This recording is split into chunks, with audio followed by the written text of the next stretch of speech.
আমরা আখিরাত সম্পর্কে ধারণা যে আমাদের একেবারেই নাই, এর একটা প্রমাণ হলো এই ধরনের প্রশ্ন। দুনিয়া থেকে একটা মানুষ চলে যাওয়ার পর দুনিয়াতে কোনো মহিলার মৃত্যুর পর তার স্বামী কি আরো একটা বিয়ে করছে না আরো 4টা করছে, ওইটা দেখার মতো, ওইটা ভাবার মতো শক্তি সুযোগ সামর্থ্য থাকলেও তার সেটা ভাবার মতো ফুরসত তার থাকবে না। ইয়ানফসি ইয়ানফসি করে তার আখেরাতের যে ঘাটগুলা সে পার হচ্ছে, সে ঘাটগুলো পার হওয়া নিয়ে সে পাগল পড়া থাকবে। কথা বুঝাতে পারছি? সেখানে তার স্বামী কি আরেক বিয়ে করলো কিনা তাতে অভিমান করবেন তিনি, রাগ করবেন তিনি, এত সহজ বিষয় না। আখেরাতের যে সফর, সে সফরটা তো সহজ না।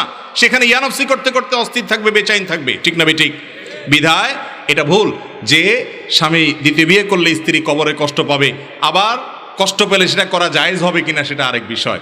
ভাই, স্ত্রী সাধারণত সবসময় চায় যে স্বামী আমার একার থাকুক, আর কাউকে বিয়ে, কিন্তু প্রয়োজন থাকলে শর্ত সাপেক্ষে ইসলাম একাধিক বিয়ের অনুমতি দিয়েছে। বিধায় স্ত্রীর যদি মনে কষ্ট হয় তারপরেও সেটা কি হবে না, হারাম বা নাজায়েজ হবে। তবে একাধিক বিয়ে জায়েজ হবে ওই ব্যক্তির জন্য যে ব্যক্তি একাধিক স্ত্রীর প্রতি সমতা বজায় রাখতে পারবে। যে ব্যক্তি বিয়ে করে এক বউর দিকে টানবে, আরেক বউর হক নষ্ট করবে, তার জন্য একাধিক বিয়ে করা জায়েজ নাই।